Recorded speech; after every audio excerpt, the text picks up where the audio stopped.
Everyone, आज हम पढ़ने वाले हैं स्क्रीनिंग एंड शील्डिंग इफेक्ट के बारे में। तो एक इजी से एग्जांपल से इसको समझने की कोशिश करते हैं।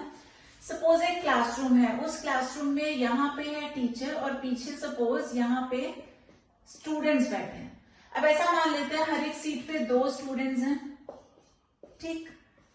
और आज के दिन जो टीचर हैं इन्होंने बोला था कि स्टूडेंट्स की नोटबुक चेक होगी। अब नॉर्मली टीचर्स क्या करते हैं, सीक्वेंस में चलते हैं कॉपीज चेक करने को। अब जब बच्चों को ऑलरेडी पता हो नोटबुक करेक्शन होना है, जिनका वर्क कंप्लीट है वो तो इजीली आगे बैठ जाएंगे, और बैक बेंचर्स कौन बनेंगे, जिनका वर्क होगा incomplete.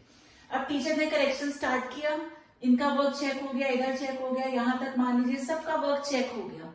Now the teacher is about to reach the back benchers, वहां पहुंचने वाले हैं, और जो बैक बेंचर्स हैं इन्होंने अपना काम कंप्लीट नहीं कर रखा। तो क्या होगा, इससे पहले कि टीचर वहां पहुंचे, एक दोस्ती नाम का भी कुछ होता है यार, तो वहां क्या करेंगे, ये जो आगे वाले हैं ये निभाएंगे अपनी दोस्ती। तुरंत ये सोचेंगे कि कैसे हम अपने दोस्त को टीचर के इफेक्ट से बचा सकें। तो मान लेते हैं ये जो 2 स्टूडेंट्स हैं, इन दोनों ने आपस में झगड़ा शुरू कर दिया। आपस में भी लड़ सकते हैं, हो सकता है अपने पीछे वालों से इनका झगड़ा स्टार्ट हो जाएगा। तो teacher was about to reach these students जिनका वर्क इनकम्प्लीट था, इन लोगों ने झगड़ा स्टार्ट कर दिया। तो क्या होगा, टीचर के लिए प्रायोरिटी क्या होगी इस टाइम पे, तो इनके नोटबुक करेक्शन से ज्यादा टीचर के लिए ये प्रायोरिटी है इनके झगड़े को सॉर्ट आउट करना। तो यहां आने की बजाय टीचर वापस जाएंगे, जाके जब तक इनके झगड़े को निपटाया, ठीक है, इतने में क्या होगा, सपोज बेल बज गई, द पीरियड इज ओवर। अब फ्रेंड्स ने क्या किया, कुछ देर के लिए अपने इन वाले फ्रेंड्स को, बैक बेंचर्स को टीचर के इफेक्ट से बचा लिया। अब 100% तो नहीं बचा सकते, बिकॉज टीचर क्या करेंगे, या तो नेक्स्ट डे कॉपी करेक्शन करेंगे, या फिर हो सकता है एक और लेक्चर हो उनका क्लास में, तब आकर के चेक करेंगे, या फिर टीचर्स कई बार ऐसा भी बोलते हैं कि बेटा आप अपनी नोटबुक आज सबमिट कर दो। तो वो तब तो इनको चेक करवाना ही पड़ेगा, मे बी नेक्स्ट डे और इन द नेक्स्ट लेक्चर, या फिर सबमिट करनी ही पड़ेगी। लेकिन उस पर्टिकुलर मोमेंट पे when the teacher was about to reach, उस पर्टिकुलर मोमेंट पे ये दोस्तों ने क्या किया, अपने इन वाले दोस्तों को बचा लिया। तो ऐसा ही हमारे पास एटम के अंदर होता है शील्डिंग इफेक्ट। किसी भी एटम के सेंटर में होता है न्यूक्लियस, जहां पे प्रेजेंट होते हैं प्रोटॉन्स, और इसके बाहर होती हैं shells where electrons are present. ये बेसिक स्ट्रक्चर आपको पता है। अब मान लेते हैं हम लोग मैग्नीशियम का एग्जाम्पल लेते हैं। तो मैग्नीशियम का एटॉमिक नंबर है 12, इसका कॉन्फिगरेशन हो जाएगा 282। तो टोटल यहाँ पे क्या है, 12 प्रोटॉन्स है और 12 ही इलेक्ट्रॉन्स है। न्यूट्रॉन्स की अभी हम बात नहीं कर रहे हैं। तो 12 प्रोटॉन्स यहाँ पे न्यूक्लियस के अंदर प्रेजेंट होंगे, और ये जो इलेक्ट्रॉन्स है 12, 2 होंगे फर्स्ट वाली शेल में, उसके बाद आ जाएंगे 8 इलेक्ट्रॉन्स, उसके बाद लास्ट वाली शेल में आ गए 2 इलेक्ट्रॉन्स। अब होगा क्या, ऐसा मान लेते हैं कि हर एक प्रोटॉन का जो चार्ज है वो +1 के इक्वल है। फॉर एग्जाम्पल, ऐसा होता नहीं है, जस्ट मान लो। तो एक प्रोटॉन का चार्ज अगर हम +1 मान के चलते हैं, तो टोटल 12 प्रोटॉन्स का चार्ज हो जाएगा +12। तो ये जो न्यूक्लियस का टोटल चार्ज होता है, इसको हम लोग बोलते हैं न्यूक्लियर चार्ज। तो न्यूक्लियस तो टोटल +12 का चार्ज बाहर सारे इलेक्ट्रॉन्स पे लगाएगा। तो पहले +12 यूनिट्स इन वाले 2 इलेक्ट्रॉन्स तक पहुंचा, उसके बाद वही 12 यूनिट्स यहां तक आएगा, और फिर उसके बाद वही 12 यूनिट्स जाएगा बाहर तक।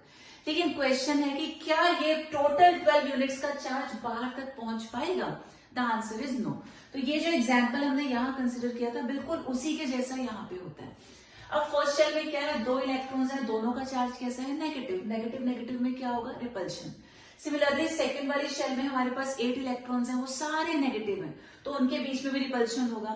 मान लो आपस में नहीं भी अगर रिपेल कर रहे, हो सकता है ये इलेक्ट्रॉन इसको रिपेल कर रहा हो, ये इलेक्ट्रॉन इसको रिपेल कर रहा हो, तो पर्टिकुलर शेल में भी रिपल्शन हो सकता है, और एक शेल के इलेक्ट्रॉन बाहर वाले इलेक्ट्रॉन को भी रिपेल कर सकते हैं।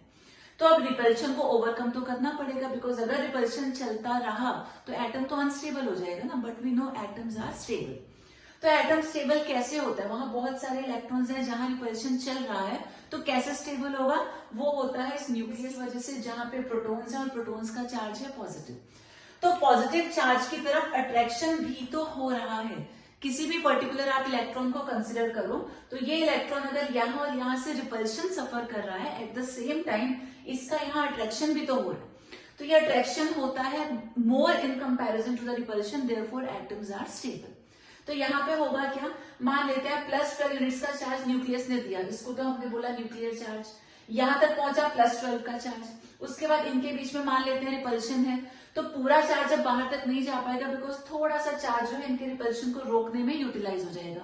तो मान लेते हैं अगली शेल तक जो चार्ज पहुंचा वो सिर्फ +11 है, लेकिन यहाँ भी क्या है खूब सारे इलेक्ट्रॉन्स आपस में भी रिपेल कर रहे होंगे और उनका रिपल्शन यहां तक भी हो रहा होगा। तो इस सब रिपल्शन को रोकने में मान लेते हैं 1 यूनिट और यूटिलाइज हो गया, तो बाहर तक कितना पहुंच पाया, सिर्फ +10।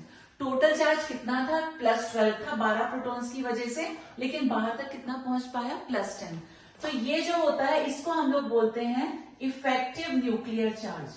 तो जो टोटल है वो तो सिंपली न्यूक्लियर चार्ज कहलाएगा, लेकिन उसमें से एक्चुअली इफेक्टिव कितना है उसे हम बोलते हैं इफेक्टिव न्यूक्लियर चार्ज। तो जितना चार्ज एक्चुअली बाहर पहुंच पाया ये हो जाएगा इफेक्टिव न्यूक्लियर चार्ज।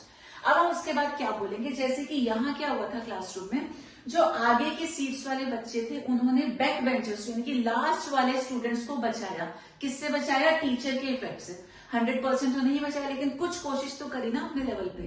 तो आगे के जो स्टूडेंट्स थे उन्होंने पीछे लास्ट वाले स्टूडेंट्स को टीचर के इफेक्ट से थोड़ा सा बचाया।